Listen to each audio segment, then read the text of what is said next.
Mashiach Yahushua. All praise due. Shabbat Shalom, family. Shabbat Shalom. Shabbat Shalom. Here we are. G.o.Y. We represent those, a lot of those who are not in the truth yet, who are trying to find a way, find truth, seek truth seekers. Because if you ain't even seeking truth, you probably ain't gonna find this anyway. I'm probably gonna get you out of some of the conscious communities, maybe some out of the church. Definitely, I want to talk to a lot of the brothers out of the streets, in prisons a lot, because it seems like a lot of the camps forget the brothers that's in prisons and you know, I get the ones in the streets, but I'm talking about the ones that's doing time right now. You know what I'm saying? We need to change those brothers too up there. You know, whether they get a hold of this, a lot of times the internet and stuff, they're in the prisons now, like they wasn't in the 90s. So a lot of these brothers, you know, they have a lot of influence. A lot of styles and things came out of prison. I'm not bigging up prison or anything like that or making it seem like it's some cool thing, but there was a point in time where prison was a rite of passage for a black man, as ignorant as it sounds. You know, that's what made a man feel, you know, a man. You know, the streets respected him when he came home. You know, you got a party, you got a celebration for coming home, like you just graduated from Harvard or something. You know what I'm saying? Like I said, I'm not like bigging it up, but I'm just saying, you know, we can't forget those brothers in there, because some of our best and brightest are in there. The most, you know, the honkies, the devil, they didn't get all our best and brightest and hire them to control them. The ones that they couldn't control, you know what they did with? They sent them to prison. And we can find that all through the scriptures about the disciples and the saints going in and out of prisons, even in the curses, you know. So some of our best and brightest are in the prisons, so we need to remember that. We need to remember them, that they're in captivity. You know, so that's why I always like to bring it up, because I don't never hear no other camps or no groups ever talk about the brothers and sisters who are locked up, particularly the brothers. You know, so on that note, this week what we're going to be talking about is righteous relationships and unrighteous relationships. This is a very important topic for Israel. It covers a lot of different ground, a lot of different situations that go on in Israel. Husband and wife, mother and daughter, father and son, young and old, even the relationship we have with the Most High. There's a righteous relationship and unrighteous relationship. One of the main things I'm going to speak before we get into the scriptures that Israel deal with is our lack of conduct with each other. Like we don't know what we're supposed to do with each other. So a lot of times we be in our house, wife, husband, we be freestyling, like just basing things on how we feel, and we have no sense of conduct or moral compass. You know what I mean? So this is a very, very imperative and important title and lecture today, because it's something that poisons us as so-called black, so-called Hispanic, so-called Native American, so-called Southern Indian, who are scattered around the world. You know what I'm saying? Relationships, man. We gotta get into our righteous relationships. And when I mean righteous, I mean relationships that have law, consequences. You can't treat your friends and your enemies like shit. You can't treat each other bad and think you're gonna get good in return. You know what I'm saying? We can't sacrifice each other. You know what I'm saying? We can't be dealing with each other with pride and egos within our own houses. And since we talking about our own house, we're gonna get right to it. Let's start off with Makai. Good.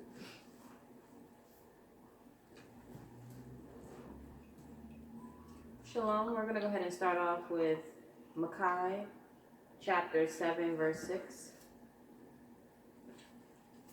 For a son dishonors his father, a daughter rises up against her mother, a daughter-in-law against her mother-in-law. A man's enemies are the members of his own household. And I wanted to start off with that one, because that's something that in Israel we really got to understand what's going on. Like we really don't understand that a lot of us are dealing with a lot of things. We can't even think. Like I hear some people say, "Oh, the list y'all have, the 12 tribes, they're not wrong. You know, this Israelites in Africa and scattered around the four corners." And you're probably right. You know what I'm saying? You're probably right. And matter of fact, I know you're right. I know you're right. However, we gotta take care of what's going on inside our home.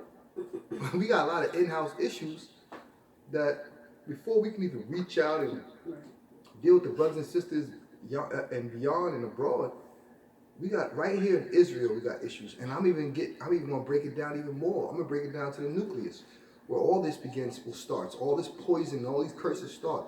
I'm gonna come down to the family, not Israel family, but the family, your immediate family. I'm talking about your wife, your children, your grandmother, the immediate families that you have, your grandfather, your father. You know what I'm saying? We got a lot of issues in our homes just here before we can even reach out and try to help anybody else in the street.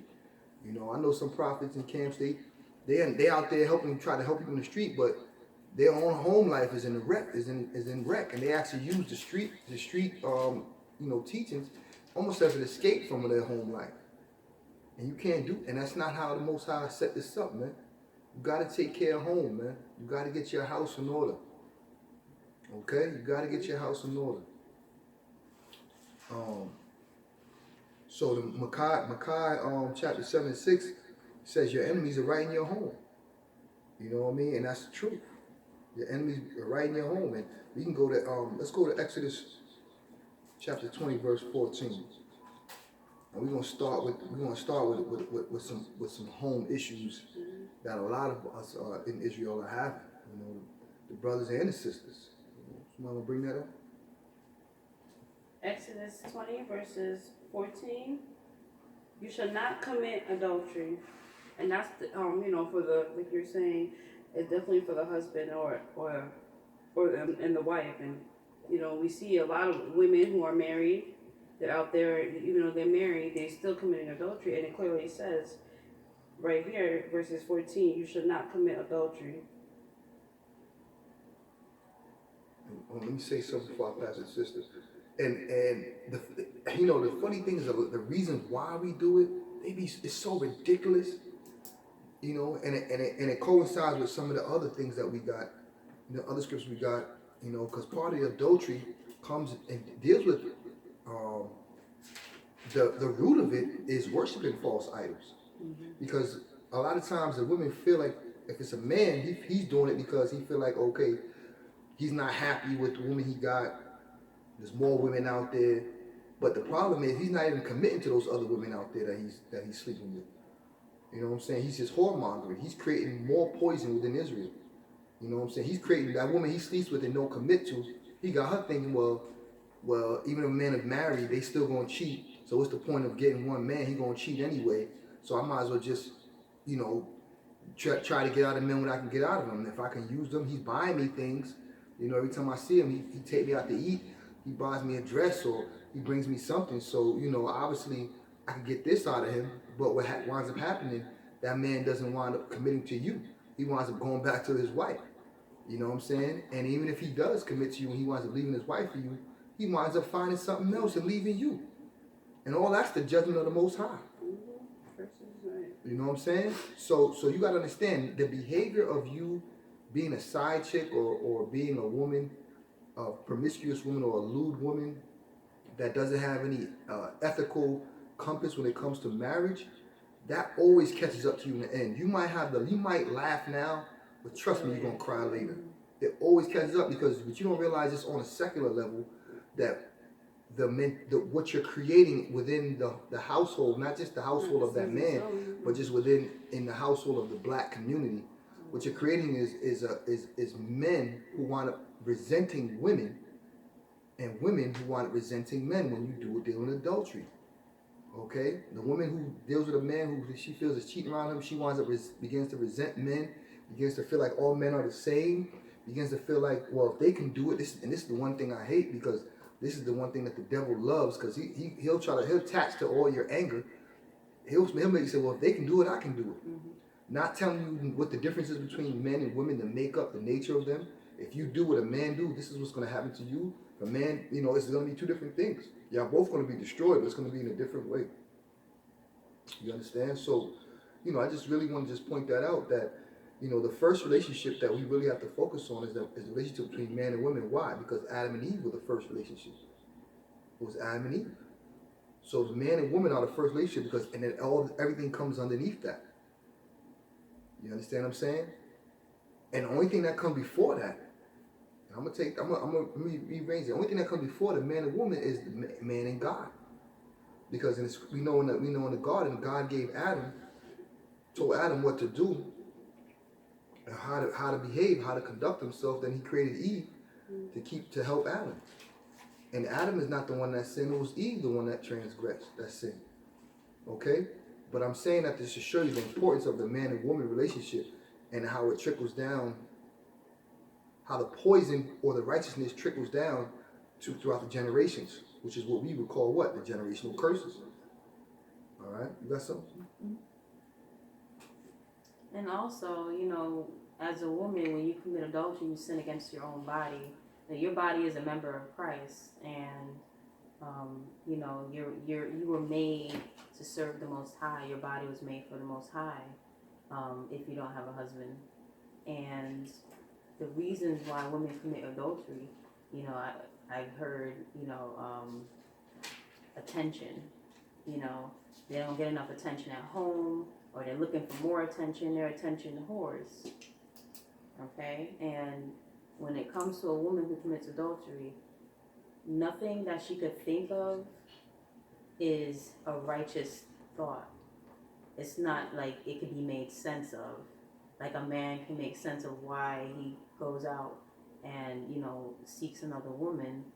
And when it comes to a woman doing that, there is no right reason as to why she does it. Because once again, your body is a member of Christ. Your body is to your husband. So clearly that's the unrighteous side of relationship. Like it says in Jeremiah history. Like it says in Jeremiah 13:27. Bring that up. Bring it up.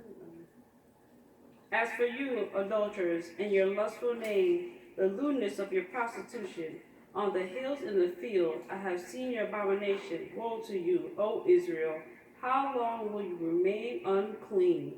So we already know right there, committing, because of being, you should not commit adultery is part of the 10 Commandments, that it's a sin and you're unclean. And the Most High does not deal with anything that's unclean. At the end of the day, He's going to put all the uncleanness to death. So we already know the punishment that's going to come upon us if we continue to remain unclean. And just to comment with the sister was saying, what she says, attention is a big reason. All right. Now I'm gonna be real. It's not even attention because, like she said, you can't even come up with a real reason of why you cheated because it's not even attention. Because here, this is what attention. This is the definition of attention right here. Notice taking of someone or something, the regarding of someone or something as interesting or important. And the action of dealing with or taking special care of someone or something.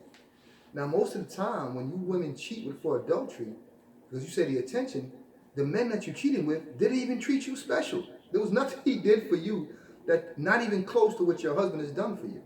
So it's really based. You might say it's attention, but really what you did was create a word or create a reason for you to do what you want to do anyway. Because it's really not attention. Because if it's really attention, your children pay you more attention. Your husband pays you more attention than any stranger that you've ever met or ever will meet. And that's a fact. And y'all know it. So it's really not even attention. What it really goes into is arrogance. And with the Babylon the Great, the type of energy, the Jezebel energy that is putting in the atmosphere, and you're drunk. You're drunk. Yeah, you're drunk. You're drunk off the wine of Babylon. And there's a scripture that speaks about that. We'll get into that later. But really, it's what you're drunk off the wine of Babylon. You're not even sober.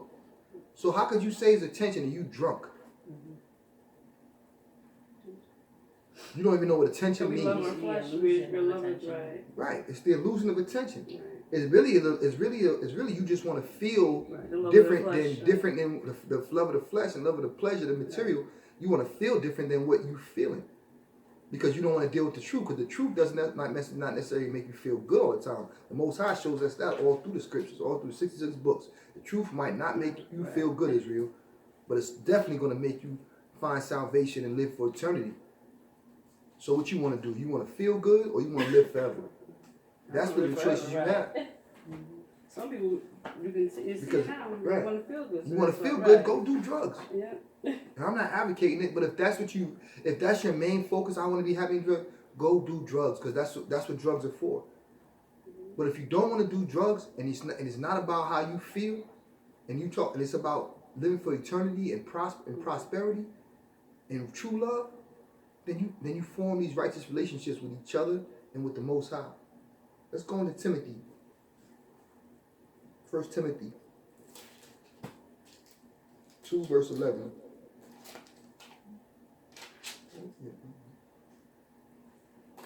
All right, we're going to go into 1 Timothy chapter 2, verse 11. A woman should learn in quietness and full submission. I do not permit a woman to teach or to assume authority over a man. She must be quiet. Now we know, the reason I want to read this, when I talk about conduct and ways that we're supposed to deal with each other, we all know the scripture that says treat each other as we want to be treated. We all know that scripture. But what I'm speaking about is conduct. We like, in our unrighteous relationships, we're out here freestyling with each other. How many women or how many sisters that you know, black, so-called black, Hispanic, Native American, Seminole Indian, how many women that you know that constantly try to tell their husbands or their men's boyfriends, whatever, what to do, how they should do it? I mean, they actually come across as if you're here for them, like you're supposed to make me happy, which is what also Babylon the Great pushes that ideology down our sisters' throats, Israel's throats. So they push it in their mind. When Israel come out their mouth, they come out, most of the positions that they take are based on, especially the women, are based on what can you do for me? First of all, you got to think about that's a prostitute mentality. That's the mentality of a prostitute. What can you do for me before I give you this? That's a prostitute mentality. So you're in a state of prostitution when the Most High created you to help. He didn't create you to get help. He created you to be help. But when you're in the church, it's the opposite of way. But think about that. The Most High didn't create you to get help, which a lot of, that's just to show you how anti-Christ we are, how out of order we are. The Most High did not create Eve to get help. He created her to do what? To help. Yeah. How many how many of the sisters in our community need help right now? A whole lot. And the mentality that they have warrants them saying, I need help. Help me, help me, help me. And who helps perpetuate that mentality? The government. American government. Well, EBT, the new husband. EBT, welfare, Section 8. Right. All these things are put there because the devil knows. He knows these scriptures. So he knows what to do to bring forth poison within the community. You understand what I'm saying? So you sisters got to understand that you're not here. You're not here to get help. You're here to be help. You are the help. You are the be of help. Why do you think they made that movie? Listen, these devils are crafty. These are some crafty. They made that movie The Help for a reason. For what? To make no woman feel like she wanted to be that. Right. That's so true. When they see that movie, The Help, just the word. Why did they use those words? They could have made that movie. They could have used anything else. They could have used the waitress. They could have used the slave. They could have used anything else. No, they put the help. Why? Because the Most High put that specifically for Adam. That's why He created the woman, the help. So so for you to go against that, they create this movie called The Help, and make it a movie of negativity and just downtrodden, and making you seem like you're less than and all this and whatnot. You know, because you're really helping your enemy. You know what I'm saying? That's what it is. That's what I really know. That's what he's talking about. You helping the devil. You know, the white man. And that's what she was. That's what she was. She was a maid to the white man. You know what I'm saying? So let's go to Luke 16, chapter 18. And this is more on the man and woman relationship. Bring it up. Luke 16, verse 18, and it reads, everyone who divorces his wife and marry another commits adultery, and he who marries one who is divorced from a husband commits adultery. And I'm just showing you again that the scriptures actually have of a way how we're supposed to conduct ourselves with each other. All religions, even though this is not religion, this is a nationality. This is a way of life. Right. But all other religions, even the Constitution, even if let's say if you create a business, the banks ask you for what? Your articles of incorporation. Articles of incorporation are basically how you conduct business. Mm-hmm. So everything that we have in the universe as beings of the Most High, especially as Israel, deals with conduct. Now, all these other nations have a certain level of conduct. But in America, they have also a certain level of conduct with each other, but it's about it's about the so-called white man. Esau is what he has. He has a conduct with amongst his own people.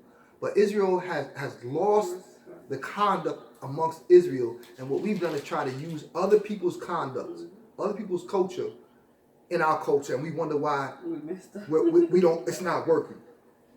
Why we have the highest statistics of divorce, the highest statistics of not even getting married, the highest statistics of abortion, the highest statistics of imprisonment, the highest statistics because we lack the righteous conduct that we're supposed to use with each other. This is why the Most High created this, to give us conduct, because we created out of His image. We're supposed to conduct ourselves as He, the way He would conduct Himself with each other. All right, go to Romans. We did Luke 16? Yeah. Go to Romans 7, 1 through 3. Chapter 7, verse 1 through 3. You got it. All right, we're going to go to Romans chapter 7, verse 1 through 3. Do you not know, brothers and sisters, for I am speaking to those who know the law, that the law has authority over someone only as long as that person lives. For example, by law, a married woman is bound to her husband as long as he is alive. But if her husband dies, she is released from the law that binds her to him. So then, if she has sexual relations with another man while her husband is still alive, she is called an adulteress. But if her husband dies, she is released from that law and is not an adulteress if she marries another man. Is there more to that? No. All right, that's it. What's it on there? But different because you are made to die to the law of the body of Christ. No, that's it for that. So what you just seen was, once again, what I'm saying, there's laws and conducts to our relationship, and that's something that we don't have. Right. So in these scriptures, brothers and sisters, you'll find answers. So we're not out there freestyling and when we're in relationships, so-called black people, so-called Hispanic, so-called Native, we base a lot of our arguments and things that we do each other based on feelings. Especially Judah. Judah based a lot of stuff on how they feel and not what's real. And I like to, you know what I mean? And that's the truth, Ruth. That's the truth. You know what I'm saying? Like we base a lot of things on how we feel and not what's real. You know what I'm saying? And that's exactly where our enemy wants us. In a state of sensationalism. In a state of everything that gratifies us has to be based on what makes us feel good. But logically, this is just plain logic. The truth is not going to always make you feel good. So if you know that, wouldn't you be a little more discernment or a little more, skeptical about your feelings? But yet Israel put so much into their feelings. The daughters of Zion, y'all put so much into your feelings. And every commercial that you see and everything on TV is saying you're right for doing that. Why do you think they're telling you that? Because they want you destroyed. They want your spirit destroyed. That's why we're slave to our sins. That's it. That's it. And make you a slave to your sins. They want to rule. They don't want listen, daughters of Zion. I know you think you're living a good life, your best life, right? What was that stupid? What was that silly? Oh my God! Because you got food stamps. You're not living your best life. Let me tell you. You know what your best life would be?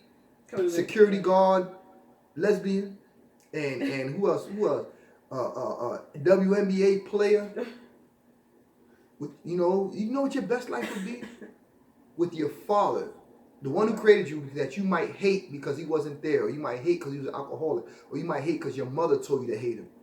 If he was in power, why do you think you would be much better off if your father was in power? Your father can represent your husband. Right. For your husband, it represents Yahweh Shah. For Yahweh Shah, it represents Yahweh. Why do you think the so-called black man, the so-called Hispanic man, the so-called Native American man, why do you think, Israelite sisters, that if your father was in power, your life would be better? Really think about that. Before you want to usurp authority over your husband. Well, if that's what you do, I'm going to do. You want to go out with your boys, you want to Right. you want that, you don't even have a job, all that shit. Okay, why do you think? Don't you see how hard the enemy is trying to keep him out of power? Because he knows if the Most High's people, if the man, his flock was in power, the black man, the so-called black woman, the daughters of Zion, are you kidding me? Do you know the level of excellence y'all be on? It tells you the level of excellence you be on. But do you know how much influence you have on the world? Mm-hmm. Right now you have influence on the world, but guess what? You get no credit for it. Right. But it's not a good influence. And you don't reap no benefits from it. Right. You reap no benefits from it. Transgression, though, especially us women. You know. Right. Let's go. I want to hit Ecclesiastes 26 and 23 real quick. We did Romans 7:1-3, right? Mm-hmm. So Ecclesiastes. Yeah. Okay. Sirach 26:23. All right, we're going to go into Sirach, chapter 26, verse 23. A wicked woman is given as a portion to a wicked man, but a godly woman is given to him that feareth the Lord. And we know that. And we know that. I'm going to talk from the men's perspective, right? Listen, man, when we in the lust state, and when we and whether strip clubs or we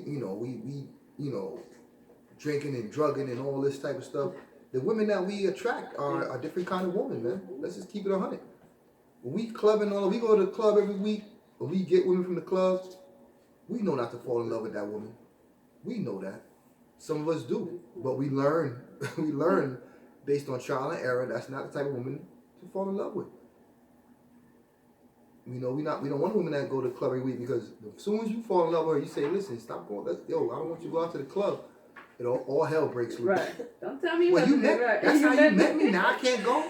That's how you met. Were you insecure? Right. First thing they try to throw you is the insecure. First thing they try to attack is your manhood. Right. Which they've been taught to do, by the way, to attack your manhood. Question your security. What you do? Nah, I ain't secure. You know what? Go ahead. She go out, get drunk. Next thing you know, she have a one-night stand that you don't even know about. You find out 10 years later. Because you let her go out. And clearly the Most High tells you that a wife is your possession. And for good reason. For good reason. What women, you should want to be possessed. You should want a man to look at you as possession. Don't let these heathens make you think that's a bad thing. The greatest thing a man can do for you is to give his life for you. There's nothing greater than that. Not $100, not $10,000. Right. There's nothing greater than that to my strippers and my call girls. There's nothing greater than that to my church, my Christian sisters. A man that's willing to give his life for you, that's what he brings to the table. That's what he brings to the table. A man. If you walk down the street and your enemy, somebody try to shoot you down, or rape you, and he's willing to give his life for you right there on the spot, that's the greatest gift you can have from a man. Mm-hmm. Because who gave their life for us? Mm-hmm. Didn't Yahweh give his life for us? Mm-hmm. Didn't he do that?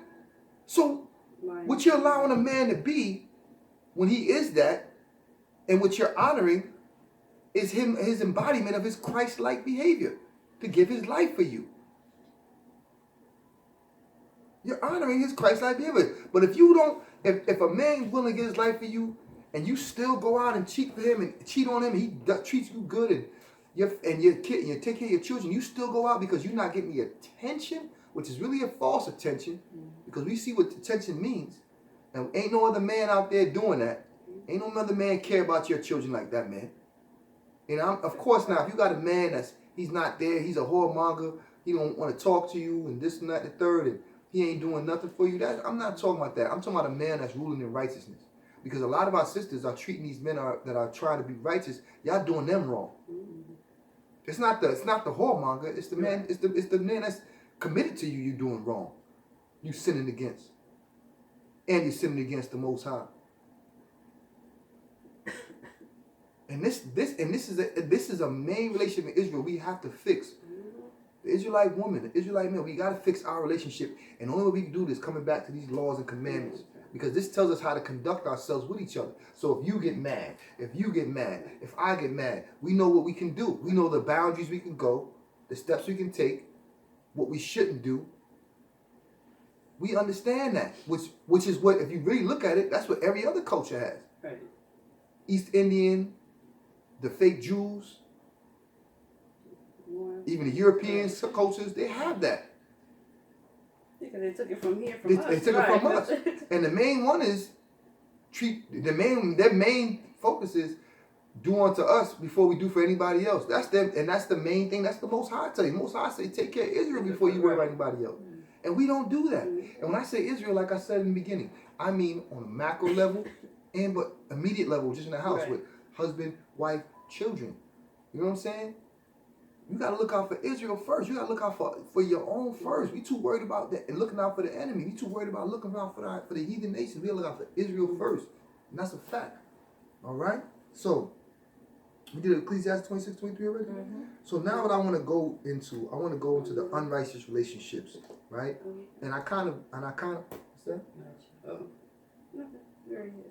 So what I kind of want to do is explain the unrighteous part of relationships and how that leads to where we're at now, Israel.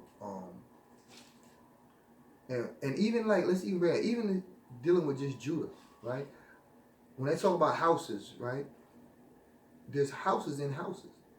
So let's say you got a family, let's say a Negro family, African American, right? They going through husband and wife and children. They going through their issues. Then the next family you would deal with would be Judah. Judah would be the other Negroes that you're dealing with around you. And then the next level would be Israel. That would be not your immediate family, but your friends that you have outside the home, right?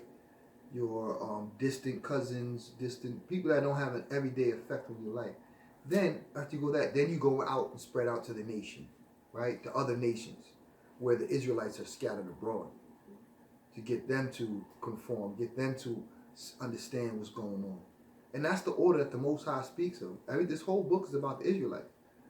When he says Yahweh Shai died for his people, he died for the house of Israel. When he speaks about there's no Jews, Gentiles, Greeks, and are all alike, is the uncircumcised and circumcised, because he knows there's Israelites out there that are uncircumcised. He knows all of this. He's trying to get you to come back to him because he needs you. We need you. Just like I talk about the different camps. You got some brothers and sisters that just came out of Christianity, so they got that Christianity mindset. They don't understand the street prophets, the ones that get it in the streets, and they don't understand them because they come from the streets. But like I said before, those are relationships that need to work because it's a body of Christ. You Christians that came out the church, y'all might not be ready to fight this demon hand-to-hand combat, shoot it out with this demon, or if necessary. But you got the street prophets that the Most High also raised up who do have that kind of spirit, the warrior spirit. You got to understand they're all necessary in the body of Christ. They're all necessary. So let's get into the unrighteous relationship. We're going to go to mother and daughter. We're going to go to Matthew 10, verses 35-6.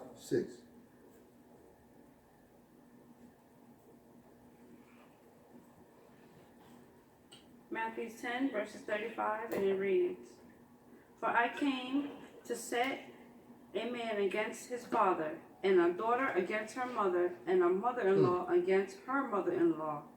Excuse me, just read that again.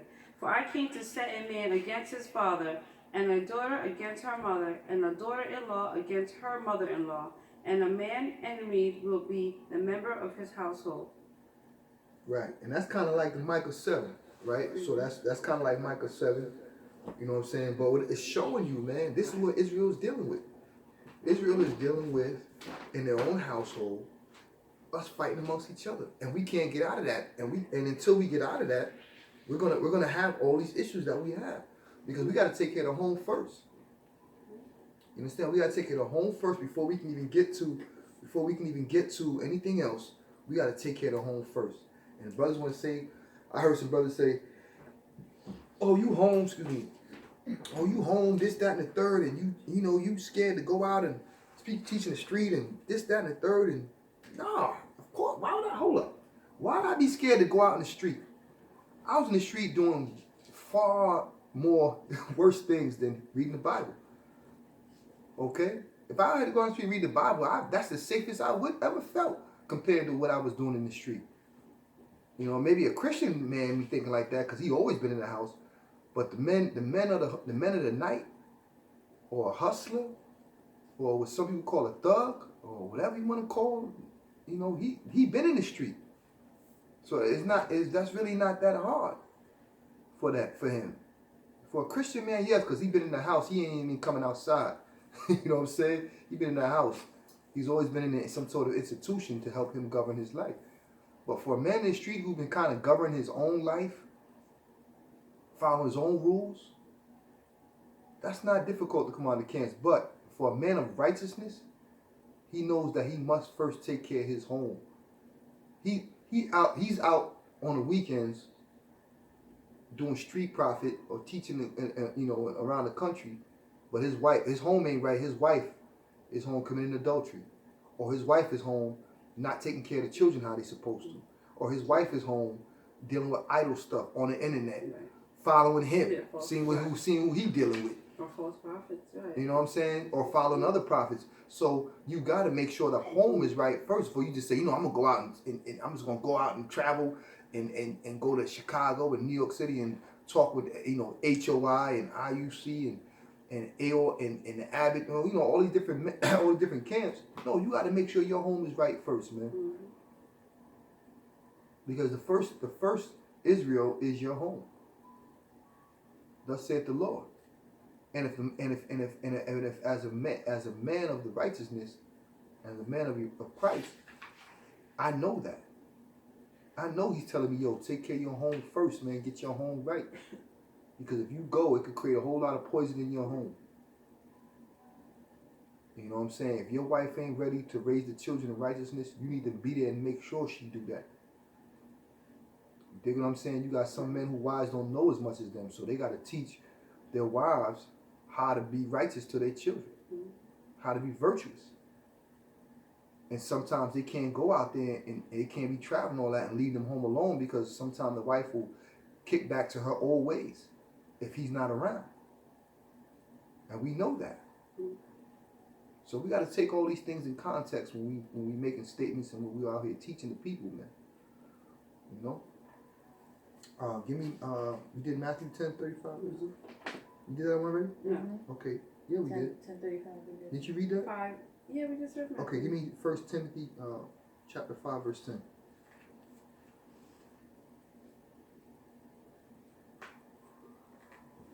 1 Timothy 5, verses 10. Having a reputation for good works, and if she was brought up children, if she has shown hospitality to strangers, if she has washed the saints' feet, if she has assisted those in distress, and if she has devoted herself to every good work. Keep this more. What's that? But refuse to put younger widows on the list, for when they feel sensual desires in disregard of Christ, they want to get married. Yeah, that's fine. That's fine. So this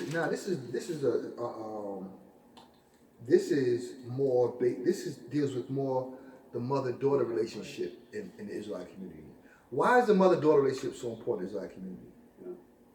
Can I get, yeah. It's important because in order for us to become good mothers and good wives, we need our mothers to teach us and bring us upright righteousness. So we know how when we do have a husband, number one, you want to make sure it's a righteous husband, and also you want to make sure that you're serving the Most High, and especially you have the vision as He has.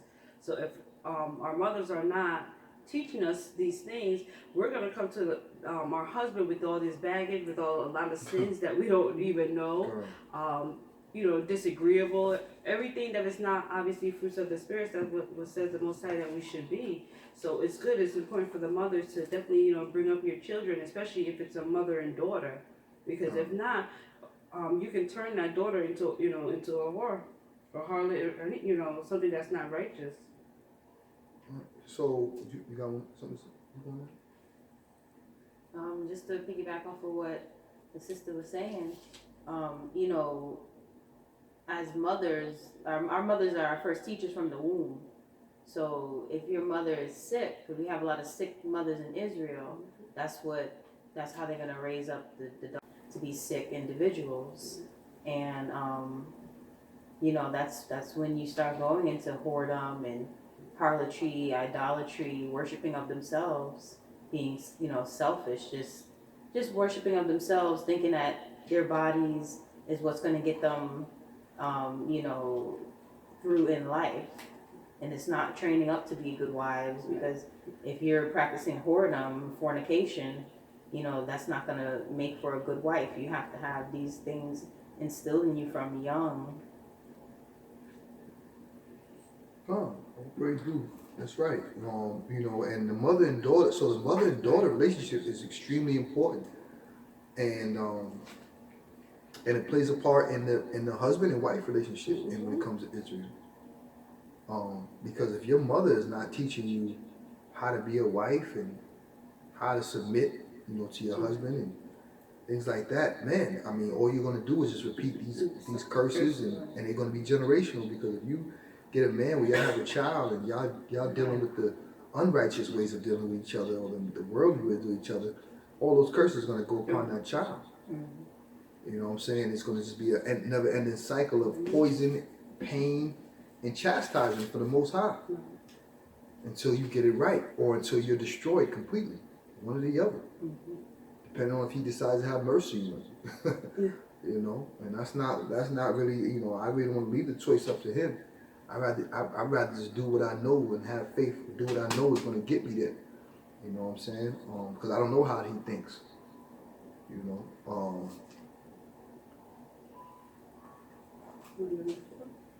What's that one? 5 verse 4. Yeah, let's do that. Let's go to 1 Timothy 5 verse 4. 1 Timothy chapter 5 verse 4.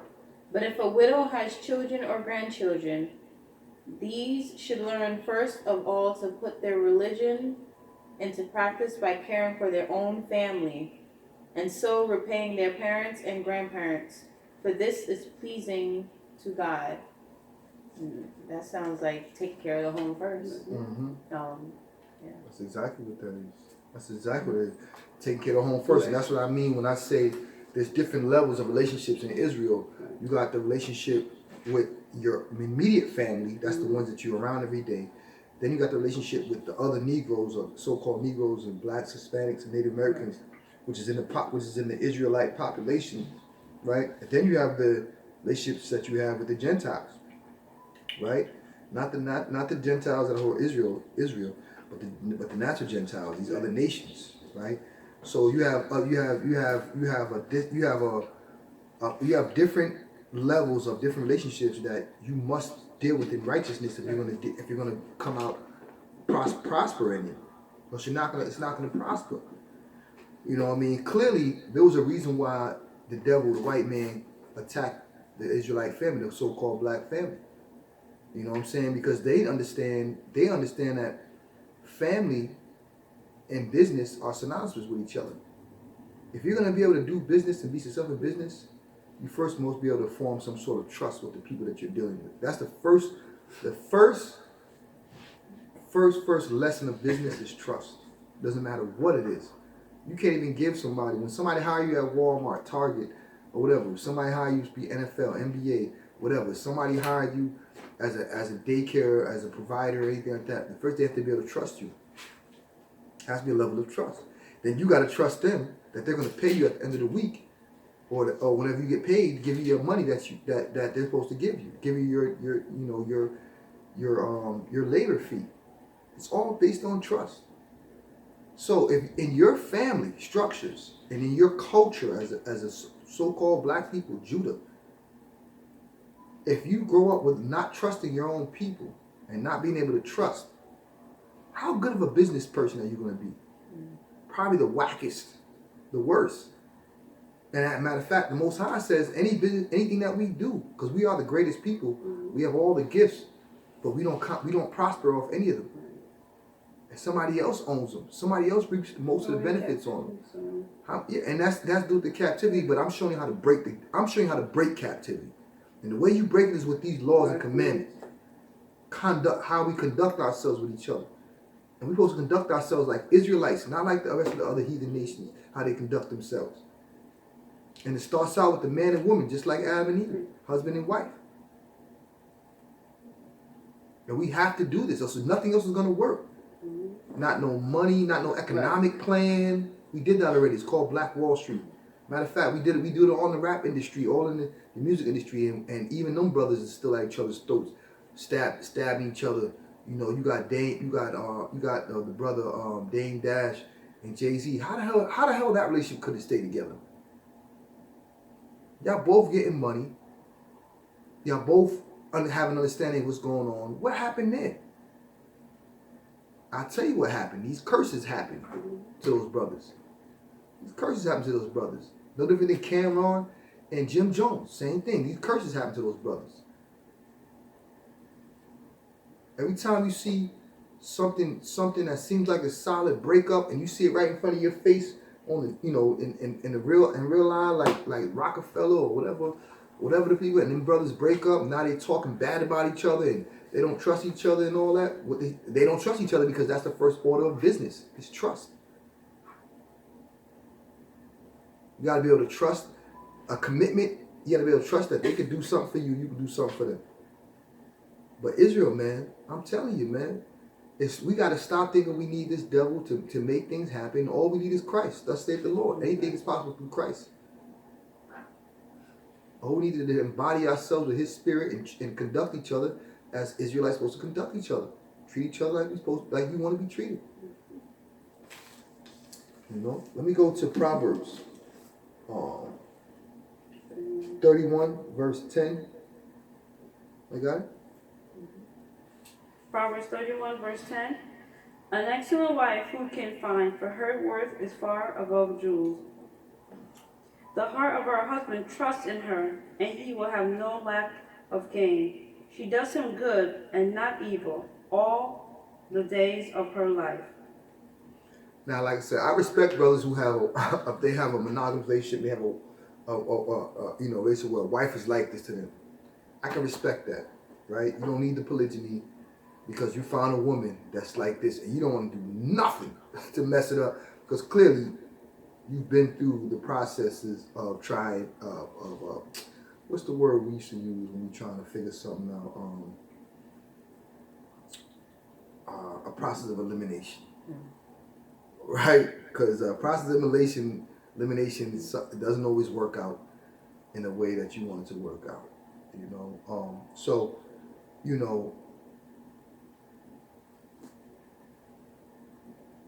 Read that again.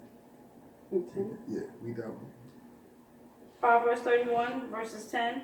An excellent wife who can find, for her worth is far above jewels. The heart. That's it.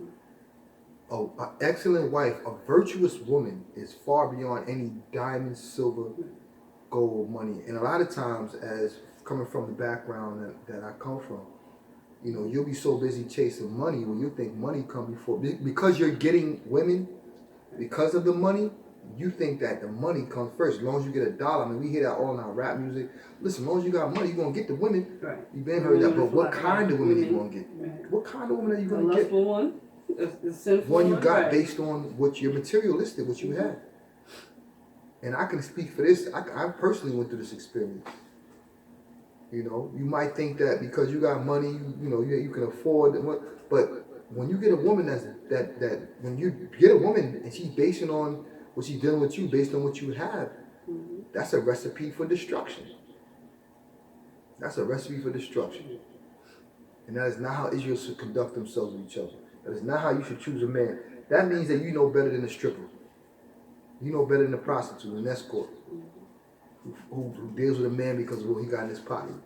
You're supposed to deal with this man with where the true riches come from, which is his knowledge and wisdom, and his vision.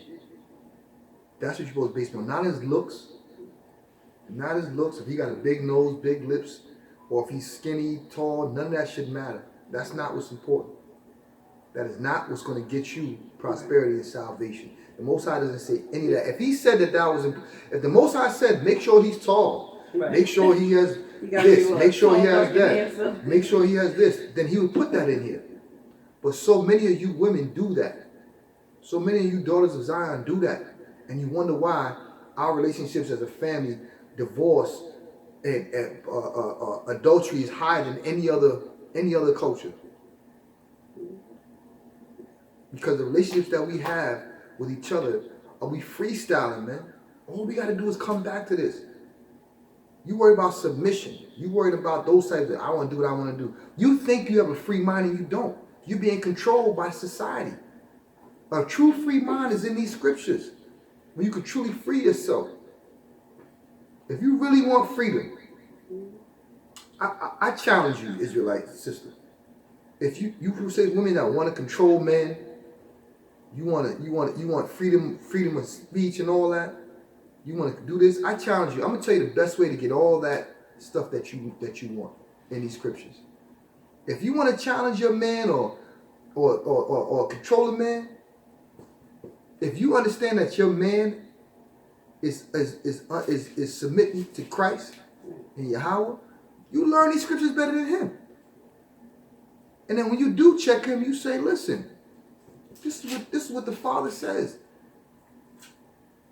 And if he's a real man, he gonna say, damn, you right, and he gonna check himself, or he gonna be like, out of here with that, and he don't want to hear it, and you already know what you're dealing with then. So that helps you get a clear perspective of what you're dealing with. So you're not caught up in your feelings, and you can deal with the truth. Well, damn, if he's not ready to rule me in righteousness, with it. And you and in Israel, women, you can't say rule in righteousness if it's based on your feelings. This shows you if it's rules in righteousness. These scriptures tell you if it's really righteousness or it's based on how you feel. Because sometimes y'all can confuse that. You guys will think, you women of Israel will think that you're ruling in righteousness or how you feel is the truth, and it's not. It's just based on how you feel. Well, like it says right here in 26, she opens her mouth in wisdom, and teach of kindness is on her tongue. So only a righteous woman that's going to be kind, gentle, and be submissive to their husband. If not, she's unrighteous. So we just have to definitely be mindful of the things we say and how we conduct towards our husband. Because if not, we see the rest of the world. We're not, like you said, we're not marriage material because we haven't been taught by our mothers. We lack humility.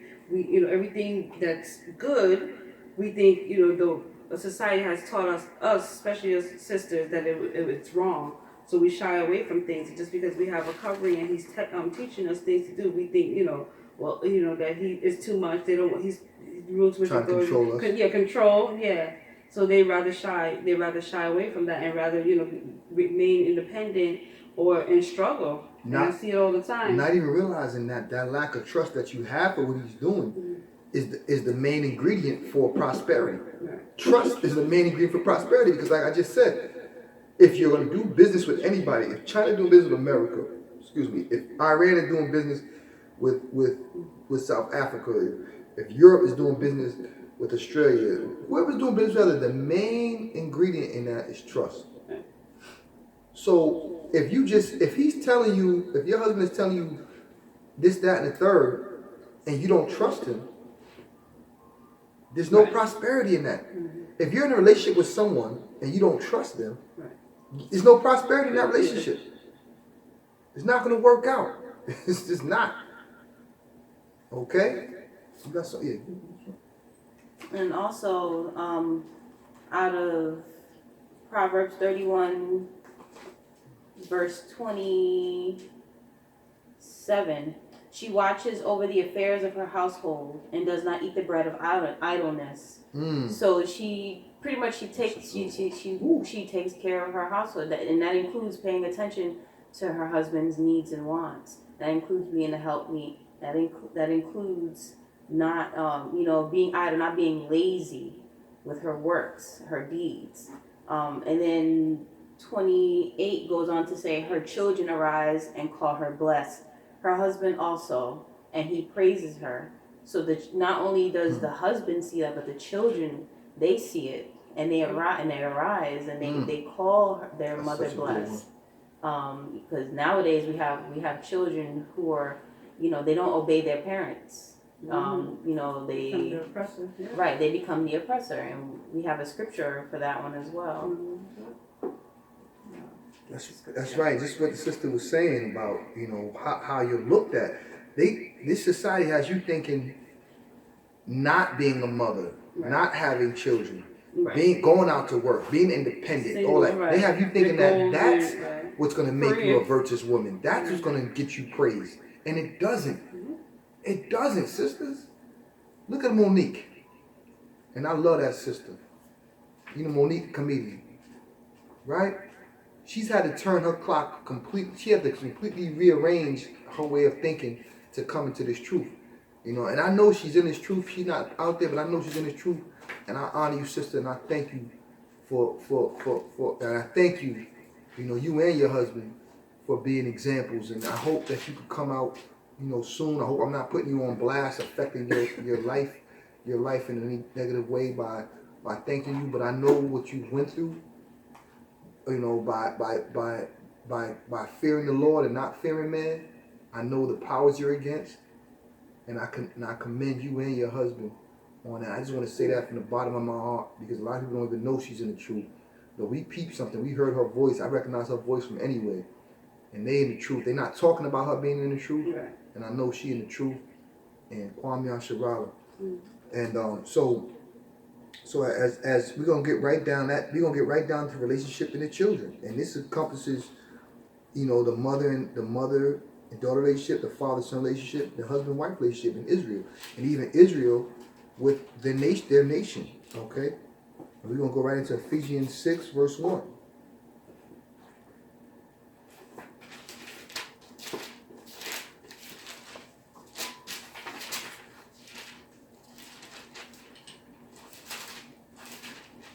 All right, Ephesians chapter 6, verse 1. Children, obey your parents in the Lord, for this is right. Honor your father and mother, which is the first commandment with a promise, so that it may go well with you and that you may enjoy long life on earth. Fathers, do not exasperate your children. Instead, bring them up in the training and instruction of the Lord. That's right. You got something to add to that? No. You sure? Mother? You sure? Well, like it says, children, obey your parent in the Lord, for this is right. And we can see now a lot of kids out there, they don't listen to their parents. Even when you go food shopping, Walmart, you see kids running all up and down the aisles. The mom, you could tell that she looks in distress, and you can tell that she looks at the kid with an evil eye, because obviously she's not bringing her children up right, and maybe the father, obviously this clearly shows the father's not within the home, and kids are just a mess nowadays. Kids killing the parents. You see kids, killing kids. So by that saying, you can tell they're not being brought up in the truth. They're letting mothers are letting the world bring up their children. That's right. That television. Right. And with that, you have our children. They're being our oppressors, essentially. They're being disrespectful. Making you look bad. Right, making you look bad. Making that society not right. Because we know and not to cut this off, but we also know that our fruits are what we're judged on. Right. So your children is a level of your fruit. It's not just like, if you go to school, you get a good job, so the fruit of your labor of school is your good job. No, the fruit of your labor at home. Right. the fruit of your children. Let me tell you something. If you go to work every day and you work 12 hours every day, and you have children, at the end of when your children get older, somehow they should be good people for you. They should be good. They should prosper from you going to work for 12 hours. If you go to work for 12 hours every day, and you, as a man or a woman, and your children get older and they suffer, that was called fruitless labor. Mm-hmm. Because the main result should be the fruits of your labor. If you work your ass off and you get a business and your business, you make $100 million off your business from real hard work, your children should somehow benefit from that. If you have $100 million and no children benefit from it, you are a slave. You are a slave, and you're and the Most High is going to rebuke you. And I'm rebuking you right now. If you have $1 billion, you have no kids, go to hell. Right. Straight jack like that. And I'm sure a lot of y'all can fit that. Go to goddamn hell Right. and burn. Because I know what you are. Right. You a selfish, wicked mother. Because I ain't even have close to that. I had 6 figures, and I was doing all type of things that I wanted to do, and I was just like, damn, I wish, in my own mind, I'm like, man, I wish I could share this with somebody. It's cool. I'll put it like this. I was able to go travel places with the brothers I knew that had jobs and things like that. They couldn't do it. So it was like I was basically trying to do stuff for myself. So what I had to do, I had to find somebody else that was doing what I did, that I didn't grow up with, didn't know, to just live the life I lived. But it wasn't the same because it wasn't the people I grew up with. And it wasn't all my family, people that I know that love me. You understand what I'm saying? So it doesn't matter the money you have. It's what you do with the money. It's just it's the fruit. It's the fruit. Mm-hmm. It's the fruit, man. Go ahead. Okay, and we're gonna read from Isaiah chapter 3, verse 12. Youths oppress my people, women rule over them.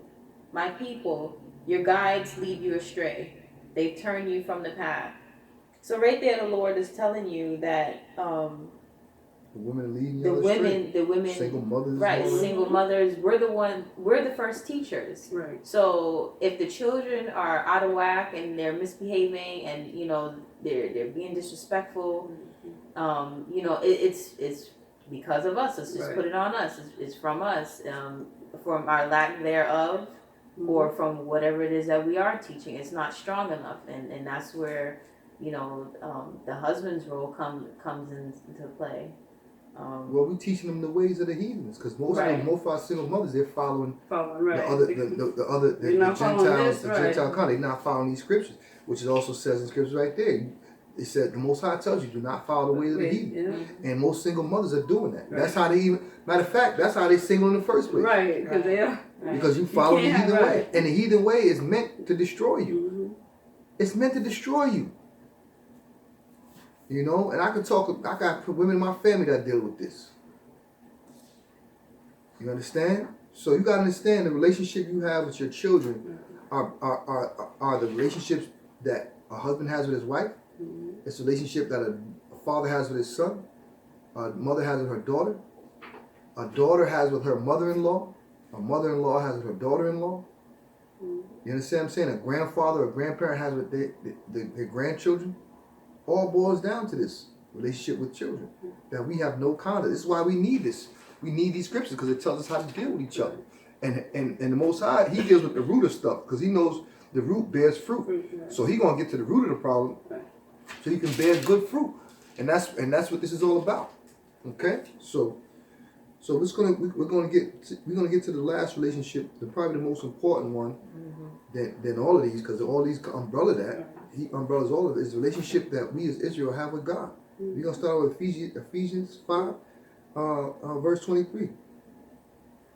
For the husband is the head of the wife, as Christ also is the head of the church. He himself began with the Savior of the body. It should be more than that. But as the church is subjected to Christ, so also the wife ought to be subjected to their own husband.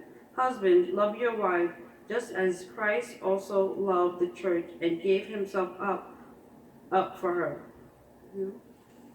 And listen, they didn't say the word, but this is what the context is. Submission The word submission is made, especially Israelite women, Right.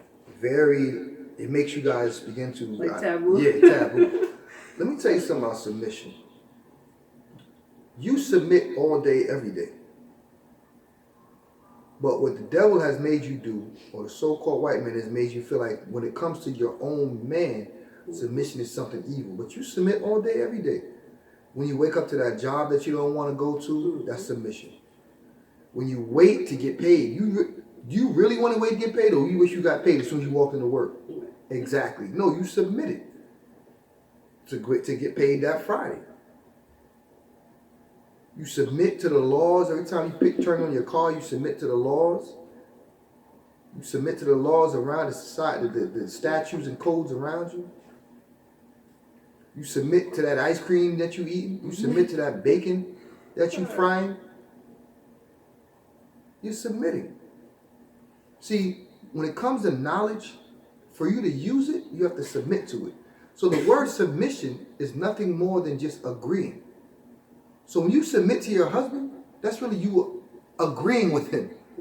Why do you think they want to make you feminist and you lesbians so disagreeable? Because the real submission really means agree. They're synonymous with each other. That's how simple this is.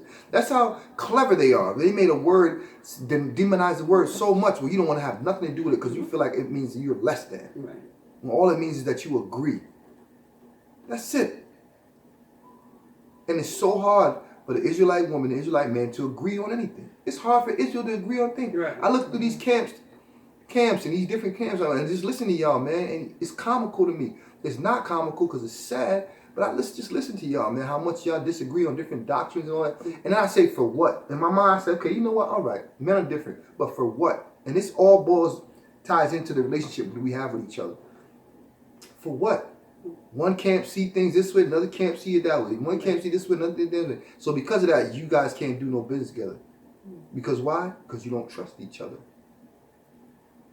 You don't trust each other, and you're not following the laws and commandments that you say you're reading out of.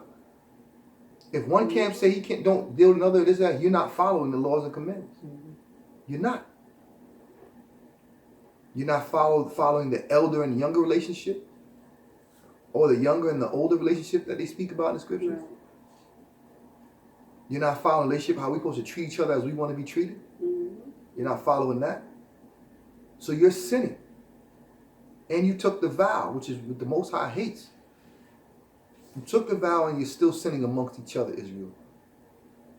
Let's get our house straight first, Israel. We got to get that house straight. And if not even in just the camps within your own household, because if you're out there street teaching on the corners and your house is in array, your wife is a whore, your children don't listen to you, Right. then you shouldn't be out there teaching on the damn corners. That's a fact. Okay? You shouldn't be out there teaching on corners if your wife don't listen to you. Your children are damn heathens. Okay, we got one more thing before we go. I can bring this out real quick. Yeah, bring that out. Ephesians 4 verses 32 states, "Be kind to one another, tender-hearted, forgive each other, just as God in Christ also have forgiven you." That's it. And when they say that's almost like turning cheek to an enemy, we talking about ourselves. Why does it make sense for us to, even though we don't get along, to still forgive each other, be kind to one another? Because we're teaching the generation to come. Right. We don't want to show them how much we hate each other. We don't want to show them how much we despise each other, because then they're going to grow up the same way. And our true enemy don't have to do nothing but sit back and say, let them kill each other like they've been doing for so long. Like they set up. You understand? We were put here as a beacon for the earth, a beacon for the rest of these nations. Not for them, for us. We're the ones that have the possibility to be perfect, not them. That's why they always hear heathens say, oh, nobody's perfect. White man, nobody's perfect.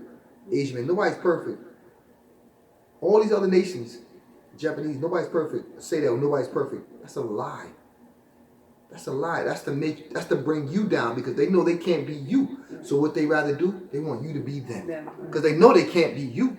They don't got your gifts that the Most High gave you. They don't got your intelligence. They don't have your spirituality. Right. They don't have your strength. Right. They can't endure long suffering. So they rather you be like them than them be like you. That's what's really going on here, Israel, in a nutshell. And on that note, you got one? All right, let's give one more. It speaks on a gift. 1 Timothy chapter 4, verse 14. Do not neglect your gift, which was given you through prophecy, when the body of elders laid their hands on you. Be diligent in these matters. Give yourself wholly to them, so that everyone may see your progress. Watch your life and doctrine closely. Persevere in them, because if you do, you will save both yourself and your hearers. Now he's talking about entire Israel. Israel, we were given gifts. Mm-hmm. We are better than all other nations. I just told you the reason why they try to make you be like them is because they know they can't be like you. Mm-hmm. That's how simple this is. That's how black and white this is. Right. Well, we can't be perfect. We can't be God's children. We can't be Israel. Let's get them to be like us. Right. We got a lot of warriors out there. And they doing it, and they've been doing it. But when are we going to wake up, Israel? When are we going to stop it? When are we going to get tired? I'll tell you when. When rape, murder, and pillaging and poverty comes to your doorstep. I hate to say it, but you got to experience it before you give it up. I've experienced it in my own way. Therefore, I've given it up because I don't want that anymore. I don't want it for myself. I don't want it for my children. I don't want it for my children's children. I don't want it for my wife. I don't want it for anyone whom is Israel. And on that note, Shabbat Shalom, family. All praise due to Yahweh. We love you. We'll see you next week. Salute to the warriors and all those that have fallen. Kwam Yasharal.